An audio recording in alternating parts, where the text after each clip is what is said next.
We are here today at NASA headquarters in Washington, D.C. for a press briefing on a report from an independent study team on unidentified anomalous phenomena. We have 4 speakers here today. We have Bill Nelson, our NASA administrator, Nikki Fox, the Associate Administrator for the Science Mission Directorate, Dan Evans, the Assistant Deputy Associate Administrator for Research within the Science Mission Directorate, and David Spergel, who is the President of the Simons Foundation and was also the chair of this particular independent study team. I will ask everybody in the room to please silence your cell phones. We will get started with everybody giving a few opening remarks, and then we will take questions. We will take questions both in the room and then from the phones. And for now, I will hand it over to the administrator.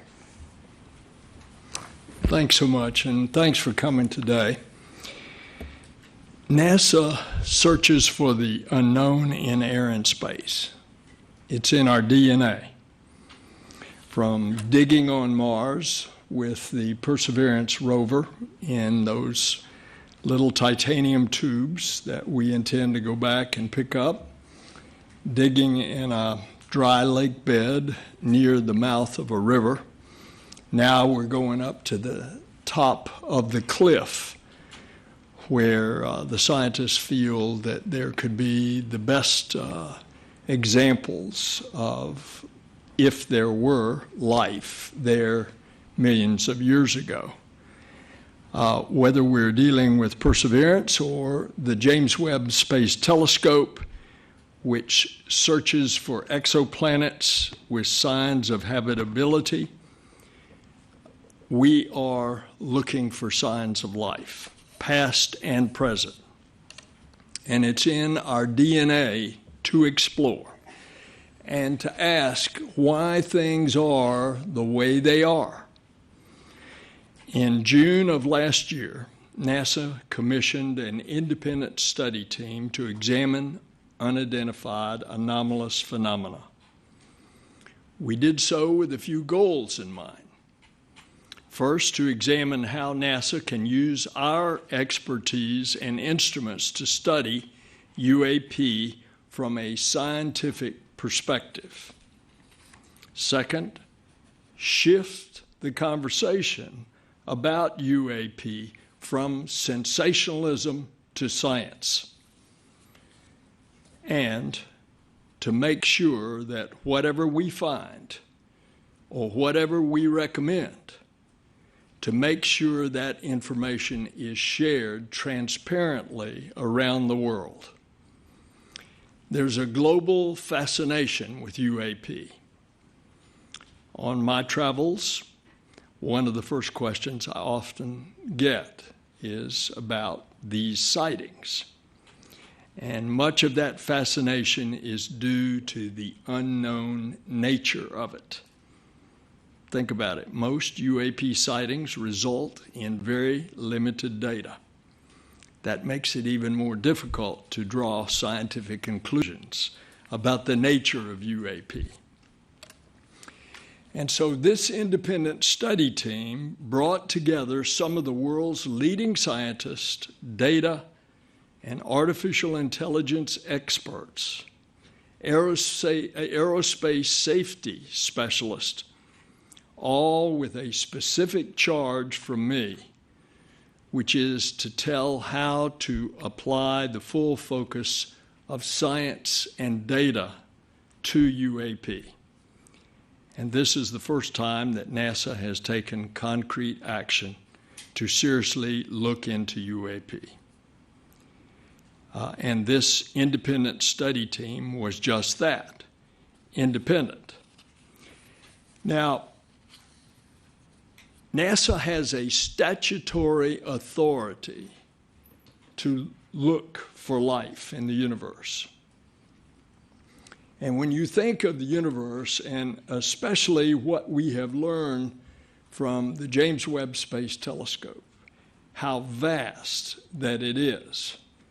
We knew before, and it was a NASA scientist, Dr. John Mather, who got the Nobel that determined that the universe was 13.8 billion years old.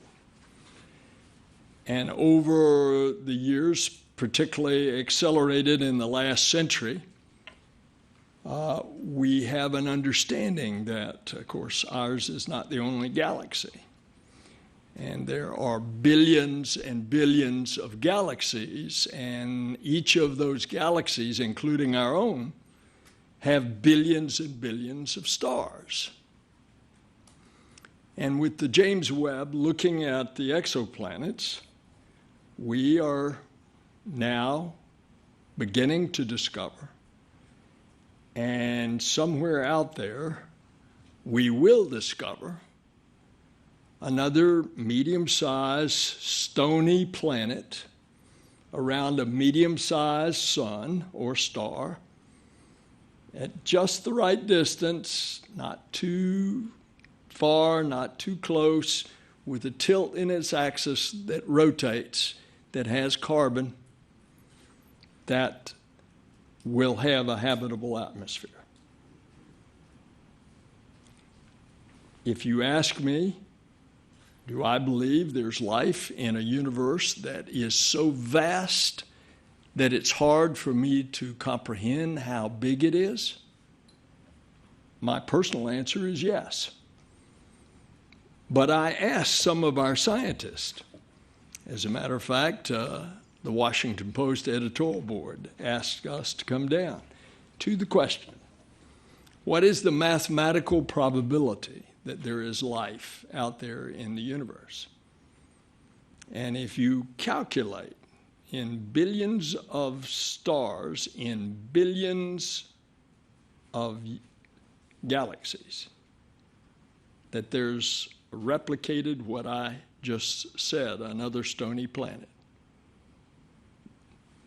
The answer was, what's the likelihood? At least 1 trillion. That's from our scientist. So we start this without any preconceived notions, but understanding that we're in a world of discovery. And we, NASA, have taken for the first time concrete action to seriously look into UAP. And this independent study team is exactly that. It's independent. They work to develop recommendations about how NASA could better examine them from a scientific perspective. And the top takeaway from the study is that there is a lot more to learn. The NASA independent study team did not find any evidence that UAP have an extraterrestrial origin. But we don't know what these UAP are. That's why I'm announcing that NASA has appointed a NASA director of UAP research. They are being tasked with developing and overseeing the implementation of NASA's vision for UAP research. We will use NASA's expertise to work with other agencies to analyze UAP. We will use AI and machine learning to search the skies for anomalies, as we have been searching the heavens and will continue to search the heavens for habitability. And NASA will do this transparently. So while today is a significant step for NASA, it's certainly not our final step. And we're going to share more with you, and I want to introduce you to Dr. Nikki Fox, who is the head of our Science Mission Directorate. Nikki.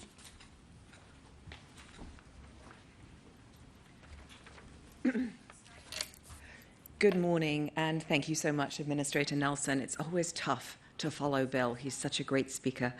But I want to thank the independent study team for their amazing service on the study and for their continued contributions towards the advancement of our nation's understanding of unidentified anomalous phenomena. UAP, as Bill just eloquently said, UAP are one of our planet's greatest mysteries, and it's really due to the limited number of high-quality data that surrounds such incidents and often renders them unidentifiable. While there are numerous eyewitness accounts and visuals associated with UAP, they're not consistent, they're not detailed, and they're not curated observations that can be used to make definitive scientific conclusions about the nature and the origin of UAP. The language of scientists is data, and data points towards a scientific conclusion to what the nature and the origin of UAP could be. That leads us to why we're here today. The independent study team's report is now public, and it can be found at science.nasa.gov/UAP. While NASA is still working to evaluate the report and to assess the independent study team's findings and recommendations, NASA is committed to immediately contributing to the federal government's unified UAP effort, and as you heard, we have appointed a director of UAP research. In their role, they will centralize communications, resources, and data analytical capabilities across the federal government to establish a robust database for the evaluation of any future data. Additionally, our Director of UAP Research will also leverage NASA's expertise in artificial intelligence, machine learning, and space-based observation tools that will support and enhance the broader government initiative into UAP. They will serve as NASA's point of contact for government entities, but especially for the All-Domain Anomaly Resolution Office, or AARO. And this will ensure our coordinated efforts and effective communication channels. Beyond our Director of UAP Research, NASA will also advance citizen reporting by working with the public and commercial pilots to collect a broader set of data to add to the vast data repositories to not only contribute to a broader, more reliable data set for future UAP incidents, but to also contribute to the destigmatization of the important study of UAPs. And with that, it is my great pleasure to hand over to Dr. Dan Evans, who is the NASA official responsible for supporting this amazing study.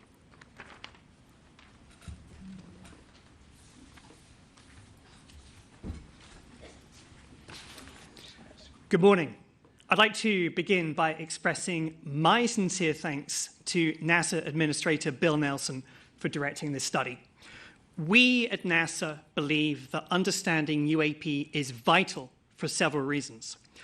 First and foremost, it provides an opportunity for us to expand our understanding of the world around us. At NASA, we are committed to charting the uncharted, so this work aligns with who we are. Secondly, this study aims to enhance situational awareness. The presence of UAP raises serious concerns about the safety of our skies, and it's this nation's obligation to determine whether these phenomena pose any potential risks to airspace safety. Let's not forget that the first A in NASA is aeronautics. So by understanding the nature of UAP, we can ensure that our skies remain a safe space for all. Administrator Nelson directed us to put together an independent and external team of world-leading experts to produce a report containing a roadmap with a series of recommendations that describe how NASA could best help in the cross-government response to UAP. Months of meticulous fact-finding, cross-disciplinary collaboration, and scientific rigor gave the team insights that will greatly enhance our nation's understanding of UAP going forward. The team's report, now available on NASA's website, stands as a testament to NASA's and the team's commitment to transparency, to the power of science, and to the unwavering quest for knowledge. We at NASA believe that studying UAP represents an exciting step forward in our journey to uncover the mysteries of the world around us. By embracing a scientific lens, we have ensured that our work is evidence-based and data-driven. And by valuing transparency and openness, we have aimed to foster trust and collaboration with the public. I'd like to conclude by extending my deepest gratitude to the team for their incredible dedication and service. Their efforts have been instrumental, and I truly appreciate the expertise and commitment that each of them have brought to this endeavor. And with that, I'll pass over to Dr. David Spergel, who chaired our study.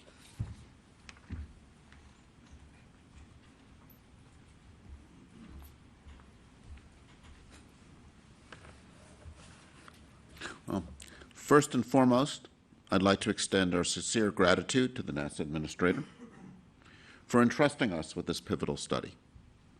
Your faith in our capabilities has been a driving force behind the panel's approach.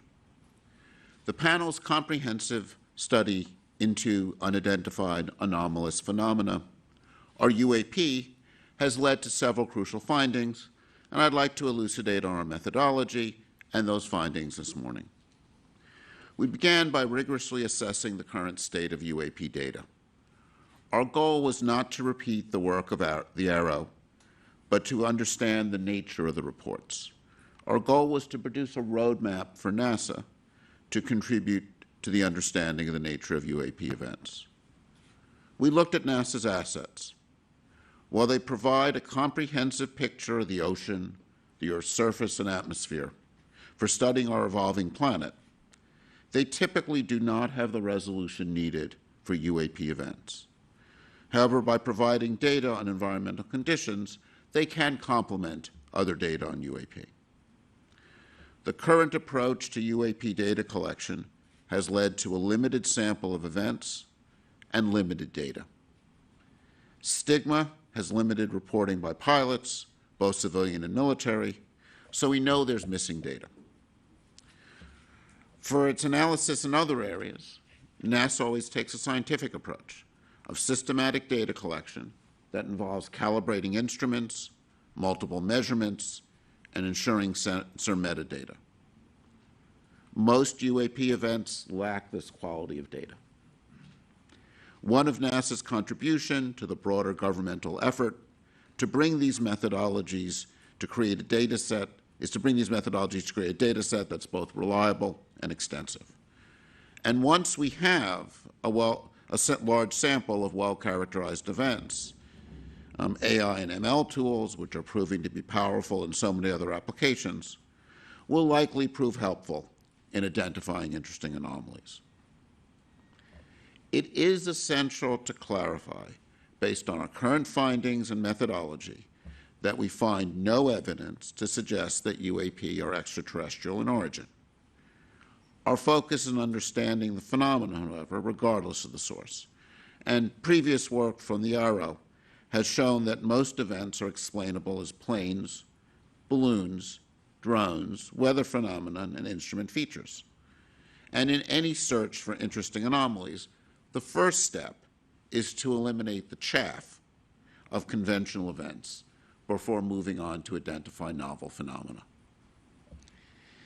In this, the public's role cannot be overstated. The panel envisioned a framework that leverages crowdsourcing, possibly via smartphone applications, to capture a broader spectrum of data, ensuring more eyes and ears on the ground. Lastly, we delved into the safety concerns UAP present within U.S. airspace. By integrating UAP collection within our current aviation reporting system, the panel believes we can provide insights into potential safety risks. NASA can reduce the stigma associated with pilots reporting anomalies, and fundamentally, by studying events we don't understand, we advance our understanding.